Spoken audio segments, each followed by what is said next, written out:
that Donald's tariffs are hitting home. His main target seemed to have been China. He really is going for China.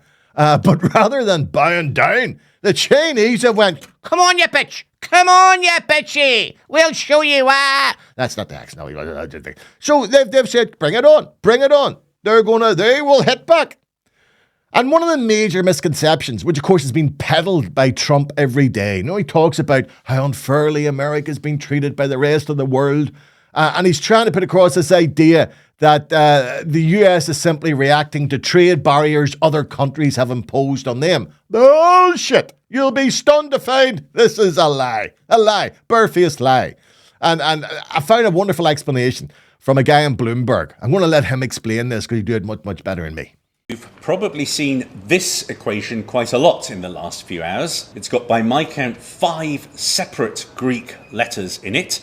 And it's what the US Trade Representative's office says it used to calculate reciprocal tariffs on the rest of the world.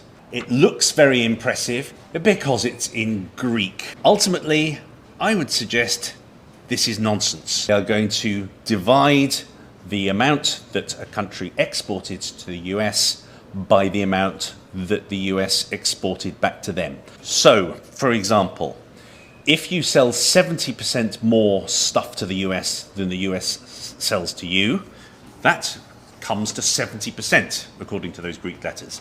That then becomes this number here in this also very famous chart now, which is described here as the average tariff charged to the US. That's not actually what it is. It's not a measure of trade barriers, it's a measure of the trade gap between two countries, caused by whatever means. Now, to give you an idea of how ridiculous this is, let's take Bangladesh, which apparently has a 74% tariff on the US.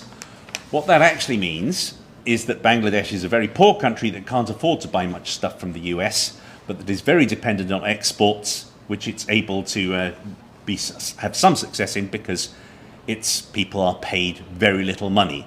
It's a measure of the imbalance in the trade relationship, not a measure of the trade barriers that Bangladesh is putting up. The reciprocal tariff against them is reciprocating against an imbalance of trade which is natural between poor and rich countries, not reciprocating against a trade barrier.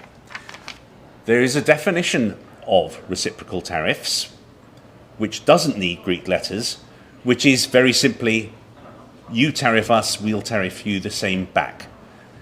If you have a 10% tariff on our light trucks, we'll have a 10% tariff on yours. That's not what this is. This is, returning to this, frankly, Greek, if not double Dutch. Now, if there's any idea or concept behind Trump's tariffs, it is that the dollar will come down. He wants the dollar to basically collapse, which will mean that manufacturing in the US will be much, much cheaper, and he believes that industries will then relocate back to America. The question is, who in America is willing to accept a salary of $1 a day to sit in a sweatshop for 10 hours making cheap clothes? AI has ready. Here it is.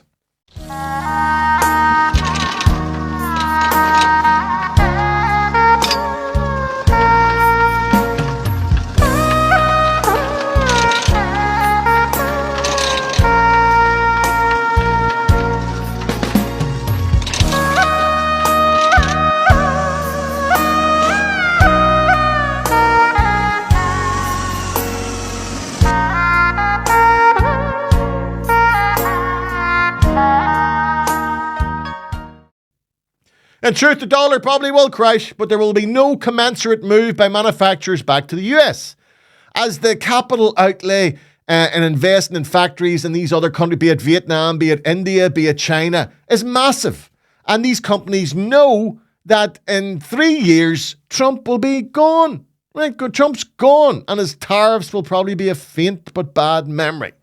So what we're facing here, people, is we're going to be paying an awful lot more for the basics. And as always, this will hit the most financially disadvantaged and the poorest, who tragically are the demographic who voted in greater numbers than any other for the Donald. Indeed, for the last couple of weeks, the world has wondered at the tariff antics of Trump, with some putting his behaviour down simply as proof of his profound ignorance of world economics. Now, the outworkings of his tariff threats has seen trillions wiped off the international markets, with the US also hit down trillions. I mean, what other explanation could there be for his last-minute about-face this week, with his cancelling of the tariffs for 90 days and reducing the amount to only 10%, except, of course, for China? Well, we now may have evidence of a mendacious side to his madness, with the leak of a comment he made in the Oval Office after he'd announced his stalling of tariffs. This is Charles Schwab. It's not just a company, it's actually an individual. And he made $2.5 billion today, and he made $900 million. That's not bad, because he's in financials. I've always been following. He made $2.5 billion today, and he made $900 million. Must be nice being friends with the Donald. But here's the bigger question, people. If he's willing to leak to his billionaire mates when he's pulling the economic levers, how much has Trump made on the side? Kerching. You'll do nothing. You hear me? You'll do nothing.